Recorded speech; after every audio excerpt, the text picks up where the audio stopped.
एक बार एक जवान लड़का गौतम बुद्ध के पास आता है और कहता है, बुद्ध, मेरे मन में इतनी अश्लील विचार क्यों आते हैं? मेरे मन में अक्सर काम वासना के विचार चलते रहते हैं, जिनके बारे में सोच सोच कर मैं अपना बहुत सा समय और ऊर्जा बर्बाद कर देता हूं, जिनकी वजह से मैं शांत रह नहीं पाता और हमेशा ही विपरीत लिंग के प्रति आकर्षण महसूस करता हूं। बुद्ध ने मुस्कुराते हुए कहा, क्या तुम्हें पता है कि काम वासना होती क्या है?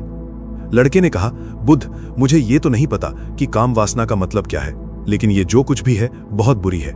बुद्ध ने कहा, सबसे पहले तो तुम ये समझो कि प्राकृतिक रूप से जो भी हमारे अंदर है वो बुरा नहीं है। हमारे जीवन में उसकी कुछ ना कुछ जरूरतें हैं। वासना एक प्रकार की भावना है जो हमें किसी न किसी चीज की कमी का एहसास दिलाती है।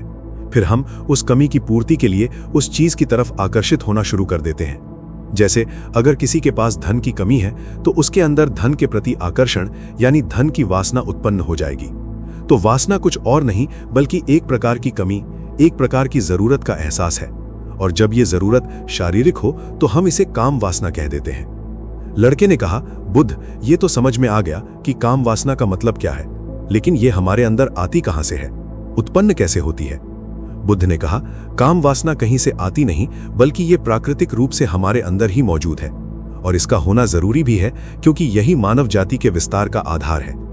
लड़के ने कहा, बुद्ध, जब काम वासना प्राकृतिक रूप से हमारे अंदर मौजूद है तो फिर लोग काम वासना को गलत क्यों बोलते हैं? बुद्ध ने कहा, यह एक बहुत बड़ी समस्या है कि लोगों ने काम वासना को गलत नजरिए से देखना शुरू कर दिया है, इसे दबाने की कोशिश करना शुरू कर दिया है। काम वासना का होना गलत नहीं है बल्कि काम वासना का बेलगाम होना गलत है। केवल उसी के बारे में हमेशा सोचना, केवल उसी के लिए जीना, उसी को अपने जीवन का लक्ष्य बना लेना गलत है। बुद्ध ने उस लड़के से पूछा, तुम्हें क्या लगता है, क्या जानवरों में भी काम वासना होती है? लड़के ने कहा, हाँ, वो तो जरूर होती है, क्योंकि आखिर जानवरों को भी तो अपनी पीढ़ी आगे बढ़ानी है। बुद्ध ने कहा, फिर हम जानवरों की काम वासना को गलत क्यों नहीं कहते? लड़के ने कहा, पता नहीं, वो आप ही बताएं। बुद्ध ने कहा, क्योंकि जानवर अपनी काम वासना का उपयोग सिर्फ संतति उत्पन्न करने के लिए करते हैं, उसे खुशी प्राप्त करने के लिए नहीं और ना ही सुख भोगने के लिए। क्योंकि जानवरों को प्रकृति ने इतनी सोचने समझने की क्षमता नहीं दी है कि वो अपनी काम वासना को अपने क्षणिक सुख का आधार बना सके, जबकि हम इंसान अपनी सोचने समझने की क्षमता का उपयोग करके प्रकृति में पाई जाने वाली हर चीज का अपने सुख और आनंद के लिए उपयोग करने का प्रयास करते हैं। हम इंसानों ने काम वासना के साथ भी यही किया है, इसे अपने आनंद और भोग का आधार बना लिया है। जिस भावना को प्रकृति ने मानव जाति का अस्तित्व रखने के लिए हमारे अंदर डाला था, उसे हमने जीवन का सर्वोपरि लक्ष्य बना रखा है, और इंसानी काम वासना का ये बेलगाम होना ही उसके गलत होने का कारण है। लड़के ने कहा, बुद्ध, लेकिन ये काम वासना हावी होती क्यों है? इसके बेलगाम होने का कारण क्या है? बुद्ध ने कहा, काम वासना के बेलगाम होने के 4 बड़े कारण हैं, जिसमें से पहला कारण है जीवन में किसी बड़े उद्देश्य का ना होना। बुद्ध ने उस लड़के से पूछा, क्या जब तुम किसी काम में व्यस्त होते हो तब भी तुम्हारे दिमाग में अश्लील विचार आते हैं? लड़के ने कहा, नहीं, जब मैं व्यस्त होता हूं तो मेरे दिमाग में अश्लील विचार नहीं आते हैं। बुद्ध ने कहा, हमारा दिमाग एक बार में सिर्फ एक चीज के बारे में ही सोच सकता है, इसलिए जब हमारे दिमाग में कोई दूसरे विचार चल रहे होंगे तो अश्लील विचार आ ही नहीं सकते। अगर हमारे जीवन में कोई बड़ा और स्पष्ट लक्ष्य है और अगर हम उस लक्ष्य के प्रति पूरी तरीके से समर्पित हैं, तो हमारे पास कभी इतना समय ही नहीं होगा कि ये फालतू विचार हमारे मन में घर कर सके। और अगर ऐसे विचार उठते भी हैं तो हमारी मजबूत लक्ष्य के विचार इन्हें आसानी से हमारे मन से विस्थापित कर देंगे।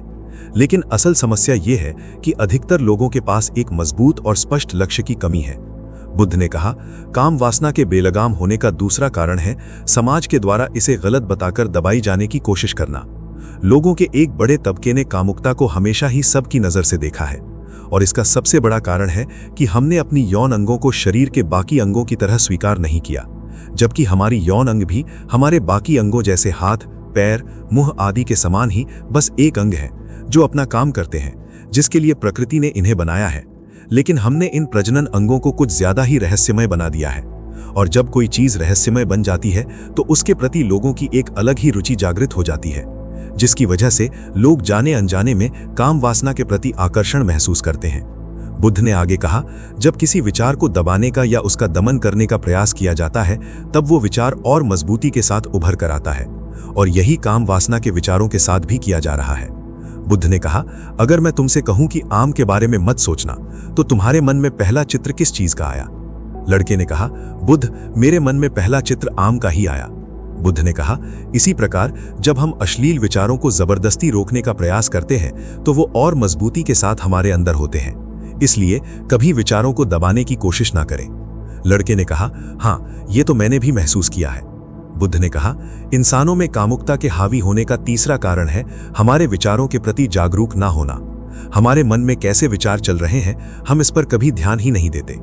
हमारे मन में उठने वाले विचारों के बारे में एक अनोखी बात यह है कि जब हम किसी एक चीज के बारे में विचार करते हैं तो हमारा मन उसी से संबंधित और भी विचार हमारे सामने रखना शुरू कर देता है। फिर ऐसे ही हमारे मन में विचारों की एक श्रृंखला बन जाती है जिस पर हम उलझ कर रह जाते हैं। ठीक ऐसा ही होता है अश्लील विचारों के साथ।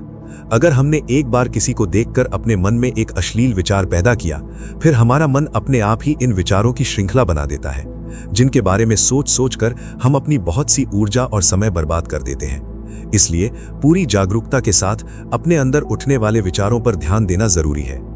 बुद्ध ने कहा, अश्लील विचारों के हावी होने का चौथा कारण है बुरी सोच और विचारों वाले लोगों की संगति करना। कई बार ऐसा होता है कि कामुकता हमारे अंदर नहीं होती, लेकिन कुछ अन्य लोगों के साथ रहने की वजह से ये हमारे अंदर हावी हो जाती है। लड़के ने कहा, हाँ, ये बात तो मैंने खुद महसूस की है। बुद्ध ने कहा, इसलिए बुरे विचार वाले लोगों से दूरी बनाकर रखनी चाहिए। लड़के ने कहा, बुद्ध, ये तो समझ में आ गया कि कामुकता हावी कैसे होती है, लेकिन इसे हावी होने से रोका कैसे जा सकता है। बुद्ध ने कहा, सबसे पहले तो तुम ये समझो कि काम वासना की ऊर्जा को रोका नहीं जा सकता, इसे रूपांतरित किया जा सकता है। और इस ऊर्जा को रूपांतरित करने के दो तरीके हैं। पहला है प्रेम और दूसरा है ध्यान। जब हम सच्चे प्रेम में होते हैं तो हमारे अंदर के कामुकता की ऊर्जा हमारी खुशी और हमारे आनंद में परिवर्तित हो जाती है। लेकिन ज्यादातर लोग शारीरिक आकर्षण को ही प्रेम मानते हैं, जो कि ऊर्जा व्यय करता है, रूपांतरण नहीं। काम वासना की ऊर्जा को शरीर के अंदर ही रूपांतरित करने का सबसे सफल तरीका है ध्यान।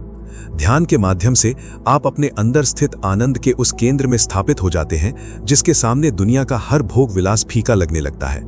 ऐसा नहीं है कि आप ध्यान में उतरने के बाद वो सब सोचने और करने में सक्षम नहीं होते, बल्कि आप उससे ऊपर उठ चुके होते हैं और फिर ये सब हरकतें आपको छोटी और बचकानी लगने लगती हैं। लड़के ने कहा, लेकिन बुद्ध, ध्यान की शुरुआत कहाँ से करें?